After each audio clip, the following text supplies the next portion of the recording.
नमस्कार दोस्तों, आज हम पढ़ेंगे दिशा चैप्टर का 5वां पाठ, जिसमें आज हम जानेंगे कि जो दूरी ज्ञात करते हैं, यदि आरेख में त्रिभुज की स्थिति बनती है तब पाइथागोरस प्रमेय का प्रयोग किया जाता है। क्योंकि अब तक हमने क्या किया था, सीधी दूरी निकाली थी कि पूरब से पश्चिम की ओर 4 किलोमीटर चला, उसके बाद 3 किलोमीटर इधर दक्षिण की ओर चला, उसके बाद या तो हमने फिर पूरब की ओर चला दिया होगा, पूरब 4 चल गया। तो अब बताओ प्रारंभिक बिंदु से अंतिम बिंदु है जो अब कितनी दूर है और कौन सी दिशा में है। तो इसके लिए तो हमें क्या है कि यहाँ पर प्रारंभिक बिंदु के सापेक्ष पूछ रहा था, तो हम इसको क्या केंद्र बिंदु मान लेते और यहाँ पर हम इसको केंद्र मानते हुए ऐसे कर देते थे। ये इधर पूर्व होता, इधर पश्चिम और ऊपर उत्तर और नीचे दक्षिण होता है। और हम इसको बता देते कि इससे प्रारंभिक बिंदु से अब ये इसी लाइन में आता है, क्योंकि इधर 4 तो इधर 4, इधर 3 है, तो ये भी कितनी दूर होता, 3 किलोमीटर। और कौन सी दिशा में होता, दक्षिण में। लेकिन अगर ऐसे ना देकर इसको इतना ही दे दे, ये लास्ट वाला जो बिंदु है इसको न चलाते हुए ये क्या करे, इधर बोल दे ऐसे कि पहले पश्चिम दिशा में 4 किलोमीटर चला, उसके बाद वो दक्षिण दिशा में 3 किलोमीटर चला। अब बताओ कि वो प्रारंभिक बिंदु से कौन सी दिशा में है और कितनी दूर है। आप देखिए यहाँ पे हम देखेंगे, इसको ही केंद्र मानेंगे तो प्रारंभिक बिंदु से ही पूछ रहा है, तो इसमें क्या करेंगे कि इसके सापेक्ष ये बिंदु लास्ट वाला अंतिम बिंदु है, इसको बी मान लो, ये बिंदु बी और प्रारंभ बिंदु ए। तो ए के सापेक्ष बी कौन सी दिशा में है, ये बी इधर देखो पश्चिम है, इधर दक्षिण है, तो इसको बोलेंगे दक्षिण, दक्षिण और पश्चिम। तो इस दिशा को तो बोलेंगे दक्षिण पश्चिम। लेकिन कितनी दूर है, तो अब देखिए इधर तो 4 चला, इधर 3 चला। अब हम ऐसे नापने को नाप तो सकते हैं, इसको क्या है, एक पाइथागोरस प्रमेय सूत्र होता है, क्योंकि कौन सा त्रिभुज बन रहा है। देखिए अगर इसको मिला दें तो विकर्ण हो गया, ये क्या हो गया, कर्ण हो गया। इधर देखो ये हम बता रहे हैं कि जब भी हम दाएं बाएं मुड़ते हैं तो वहां पे कितनी डिग्री का कोण बनता है, 90 डिग्री। तो हमने यहाँ दाएं मुड़ा बाएं मुड़ा, कितना भी मुड़ेंगे लेकिन 90 डिग्री मुड़ते हैं जब तक कि डिग्रियां ना दे। तो यहाँ पर हमने जब भी इसको दक्षिण की ओर मुड़ा तो हमें यहाँ पर 90 डिग्री का कोण बन गया। ये भुजा ये हो गई, ये इधर हो गई। अब इसको हम सीधी दूरी ज्ञात करने के लिए हम क्या करेंगे, ये देखिए कौन सा त्रिभुज बन गया, समकोण, क्योंकि इसमें कोण दे रहा है समकोण। तो समकोण त्रिभुज होता है, उसका एक प्रमेय होती है, पाइथागोरस प्रमेय बोलते हैं, जिसमें जिस भुजा को बोलते हैं कर्ण और एक आधार और एक आधार और एक लंब।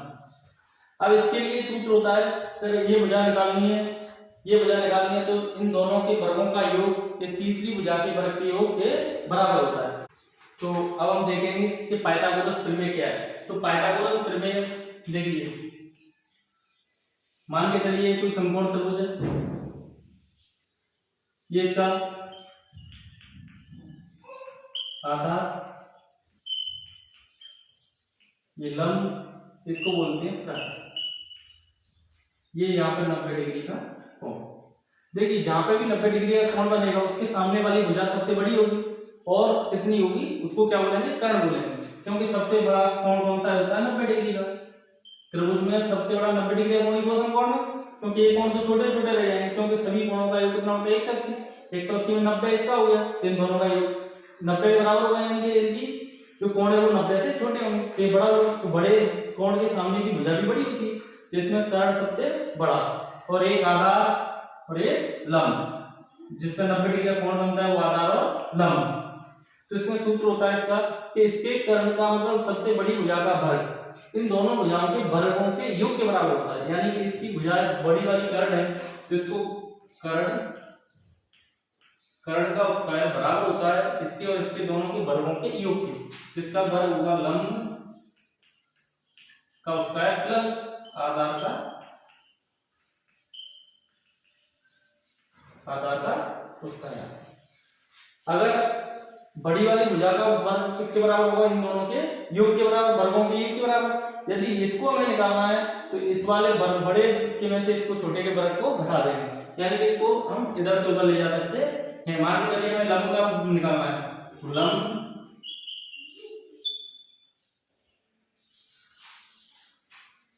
मान के चलिए हमने लंब को निकालना है, तो लंब का स्क्वायर बराबर, इधर देखिए कौन सा है, कर्ण, सबसे बड़ी वजह कौन सी है? करंट। बड़ी वाले में से छोटे वाले को घटा देंगे, इसका निकालना है इसको घटा देंगे, आधार का उसका है। यदि हमें आधार उसका बराबर आधार की लंबाई निकालनी है तो आधार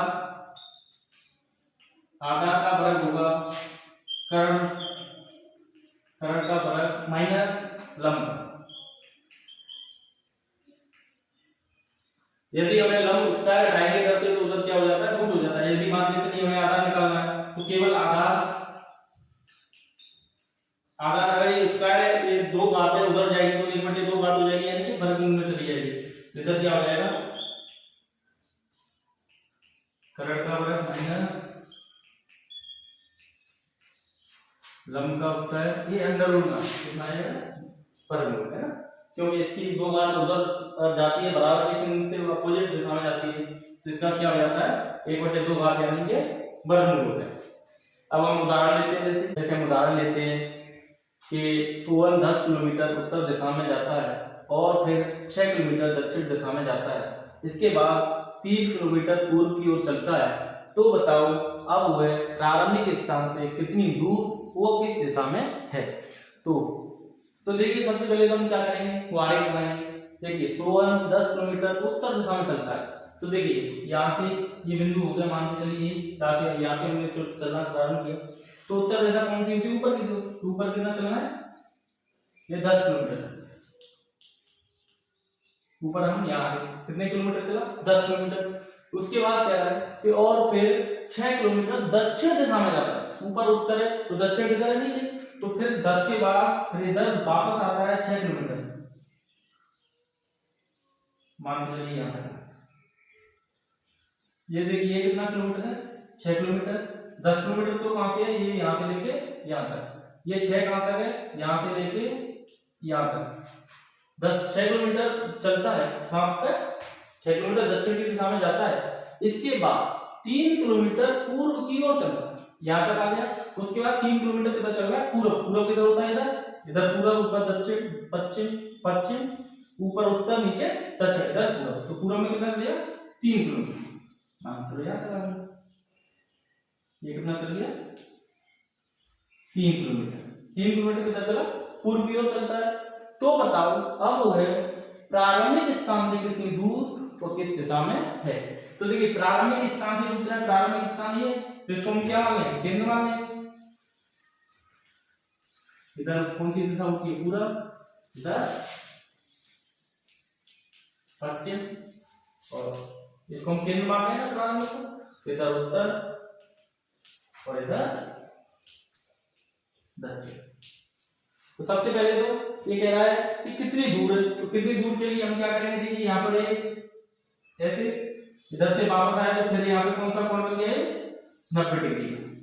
हमें पूछ कहां से आए? प्रारंभिक बिंदु से अंतिम बिंदु बी ए मान लिया हमने, ये है अंतिम बिंदु, इधर ये प्रारंभिक। तो इसकी दूरी पूछ रहा है तो हम इसको ऐसे मिलाते हैं। देखिए यहाँ 90 डिग्री कौन बन गया? ये कौन सी भुजा है? कर्व। ये क्या बन गया? कर्व। एक आधार एक लंब। तो देखिए यहाँ से यहाँ तक 6 और ये पूरी कितनी है? 10। तो यहाँ से और यहाँ तक कितनी रहेगी? ये यहाँ से लेकर यहाँ तक कितनी है? पूरी तो 10 किलोमीटर है। इधर 6 वापस आया, यहाँ तक 6 हो गई, तो ये कितनी बची? 4। कितनी बची? 4। ये 4 और इधर पूर्व में कितना चला था? ये 3 है, ये 4 है। तो ये से बी की दूरी कितनी होगी? हम इसमें क्या लगाएंगे? पाइथागोरस, क्योंकि ये समकोण त्रिभुज बन रहा है, यहाँ पाइथागोरस लगाएंगे। क्या पूछ रहा है? तो होता है कर्ण का स्क्वायर बराबर क्या होता है? आधार का वर्ग माइनस प्लस लंब। तो कर्ण पूछ रहा है, कर्ण बड़ी होती है तो जोड़ेंगे, ये ध्यान रखना है। और इसमें से किसी छोटी को पूछ रहा है तो बड़े वाले में छोटा घटाएंगे। या कर्ण पूछ रहा है तो इन दोनों के वर्गों को जोड़ देंगे। तो कर्ण को हमें ज्ञात ही करना है। तो कर्ण का वर्ग बराबर, देखो आधार कितना है? 3, तो 3 का वर्ग प्लस लंब कितना है? 4, तो 4 का वर्ग कितना हो गया? 3 का वर्ग, मतलब 3 का स्क्वायर का मतलब होता है 2 बार गुणा। कितनी घातों की बार आपस में गुणा करेंगे? 3 गुणा 3 कितना होता है? 9। तो 3 का वर्ग 9 प्लस 4 का वर्ग, 4 का गुणा 2 बार, 4 गुणा 4, 4 चौक 16। इन दोनों को जोड़ेंगे तो कितना हो गया 25। तो देखिए कर्ण स्क्वायर उत्तर बराबर 25 है। अगर कर्ण बराबर निकालेंगे तो ये कर्ण का क्या है वर्ग। यदि इसको वर्ग को हटाएंगे तो उधर घात क्या हो जाएगा वर्गमूल लग जाएगा। क्या लग जाएगा वर्गमूल। तो इसका 25 पे क्या हो जाएगा वर्ग। अब वर्गमूल को निकाला जानते हैं आप पता भी होगा कितने का वर्ग होता है 25 5 का। ये कितना आ जाएगा 5। तो इसका मतलब ये कितने किलोमीटर है ये 5 किलोमीटर निकला। कितना निकला 5 किलोमीटर। अब पूछा किस दिशा में है। तो देखिए प्रारंभिक स्थान से प्रारंभिक स्थान क्या है इससे कितनी दूर और किस दिशा में। तो दूर तो कितना है 5 किलोमीटर और किस दिशा में जिसको हमने केंद्र माना ये कौन सी पूरब और इधर उत्तर। अब इसके बीच में जा रहा है इधर पूरब है और इधर उत्तर। इन दोनों के बीच में है तो इसको कौन सा बोलेंगे पूर्व उत्तर। इसको क्या बोलेंगे पूर्वोत्तर। जो कौन सा हो गया पूर्वोत्तर। तो यहाँ उत्तर हो जाएगा 5 किलोमीटर कौन सी दिशा में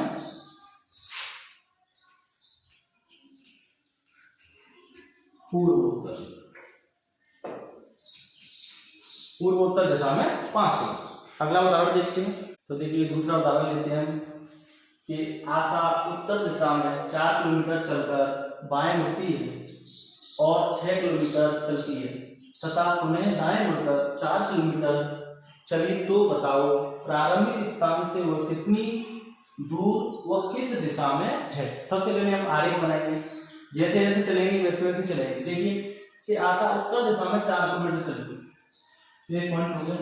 मान के चलो ये बिंदु ऊपर 4 किलोमीटर उत्तर का होता है ऊपर ये 4 किलोमीटर उत्तर दिशा में कितनी चली 4 किलोमीटर चलकर बाएं मुड़ती है। अब ऊपर उत्तर में जा रहे हैं तो बाएं कौन सी दिशा होती है पश्चिम दिशा। तो बाएं मुड़ी और कितनी चली 6 किलोमीटर इधर 4 से ज्यादा होगी यहाँ लगभग 6 किलोमीटर चली तथा पुनः दाएं मुड़कर 4 किलोमीटर चल दी। तो देखिए इधर पश्चिम में जा रहे हैं अब दाएं मुड़ेंगे। दाएं कौन सी दिशा होगी उत्तर। पश्चिम में जा रहे हैं तो दाएं कौन सी होगी ऊपर की ओर उत्तर में। उत्तर में कितनी चली 4 किलोमीटर पे चली। देखिए इतना 4 कितने 4 यहाँ तक 4 किलोमीटर चली। तो बताओ वो प्रारंभिक स्थान से वह कितनी दूर और किस दिशा में है। इधर कितनी चली 4। ये बिंदु बी। देखिए सबसे पहले तो कितनी दूर चली इधर 4 चली फिर 6 चली फिर 4 चली। तो अब देखिए यहाँ से सीधी दूरी तो हम सीधी निकालते हैं ना। तो सीधी दूरी के लिए हम क्या करेंगे इसकी ये आ गई। अब देखिए इधर 4 चली। अगर हम इस लाइन को ऐसे मिला दें सीधा करें ऐसे करना है। ऐसे क्यों करेंगे क्योंकि हमें इसकी लंबाई चाहिए। अब देखिए यहाँ से यहाँ तक 4 है यहाँ से यहाँ कितना है इधर देखो सामने क्योंकि हमें 90 डिग्री पे घुमाया ना हमने इधर वाली 4 है तो इसके सामने वाली कितनी हो गई 4। ये 4 और ये 4 पूरी कितनी हो जाएगी और पूरी की बात करें तो कितनी हो जाएगी 8। क्योंकि 4 यहाँ से यहाँ तक और इधर भी 4 है क्योंकि इधर 4 है तो इसके सामने वाली भी 4। अब इसकी ज्ञात करें तो देखिए इधर 6 है तो इधर भी कितनी हो जाएगी 6 किलोमीटर। तो देखिए अब हमारा क्या बन गया ये क्या बन गया समकोण त्रिभुज। यहाँ पर देखिए 90 डिग्री का कोण भी बन रहा है और ये क्या बन गया समकोण त्रिभुज। अब इस भुजा को हम ज्ञात करेंगे कौन सी सबसे बड़ी यही है 90 डिग्री सामने यही हो गई तो इसको बोलेंगे कर्ण। कौन सी हो गई कर्ण। तो ये आधार ये लंब। तो अब देखिए अब इसको हम सूत्र में लगा देंगे कौन सी ज्ञात करनी है कर्ण स्क्वायर बराबर आधार का स्क्वायर प्लस लंब। ये मत सोचना कि आधार पहले या लंब कौन सा भी ले सकते हैं पहले जोड़ना है तो वर्गों का योग है कैसे भी करो। उसके बाद अब देखो आधार कितना है इसमें 6 क्योंकि इधर एक लंब और एक आधार तो इसमें ये 6 किलोमीटर इसका 6 का वर्ग प्लस लंब कितना है 4 यहाँ तक 4 यहाँ तक पूरा हो गया ना त्रिभुज तो पूरा बन रहा है यहाँ से लेके यहाँ तक तो कितना होगा 4 और 4 8 का वर्ग 6 का वर्ग होता है 36 8 का 8 तो 64 दोनों को जोड़ देंगे 36 और 100। ये क्या है, कर्ण का उसका है क्या, इसको उस टाइप का डायनेट उधर रूट लग जाएगा। तो देखिए कर्ण बराबर कितना हो जाएगा, ये दो इधर 2 की घात है तो उधर जाके 1 से 2 हो जाएगी, यानी कि वर्गमूल। तो 100 का वर्गमूल लेंगे। 100 का वर्गमूल कितना होता है 10। आपको बताया ना 100 किसका वर्ग होता है 10 का, इसका वर्गमूल लेंगे तो 10। तो कर्ण बराबर कितना आ गया 10 किलोमीटर। इसका मतलब यहाँ से इसकी दूरी कितनी है 10 किलोमीटर। अब वो पूछ रहा है किस दिशा में, प्रारंभिक स्थान से वो कितनी दूर और किस दिशा में है। तो प्रारंभिक स्थान ये, तो हम इसको क्या मान लेंगे, केंद्र मान लेंगे। इधर कौन सी दिशा है, ये पूरब, इधर पश्चिम, ऊपर हमेशा उत्तर और नीचे दक्षिण।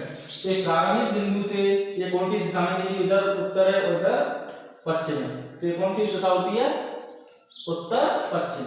तो इसको बोलेंगे उत्तर उत्तर उत्तर पश्चिम या पश्चिम उत्तर कुछ भी कह सकते हैं, ठीक है। इस तरह हमने पाइथागोरस का प्रयोग किया है। इसमें जब भी त्रिभुज बनेगा, समकोण त्रिभुज बनेगा, जब भी हमें सीधी दूरी ज्ञात करनी पड़ेगी तो हम किसका सूत्र का उपयोग करेंगे, पाइथागोरस का। खंड का स्क्वायर बराबर आधार स्क्वायर प्लस लंब स्क्वायर। अगर इसके निकालना है तो इसको उधर भेज दो, प्लस की उधर जाके माइनस में हो जाती है। अगर बड़ी वाली निकालें तो दोनों को जोड़ना है, ध्यान रखना है। और ये छोटी होती है तो ये छोटी किसी को भी निकालेंगे तो बड़ी वाली में छोटी वाली के बराबर घटेगा, ठीक है।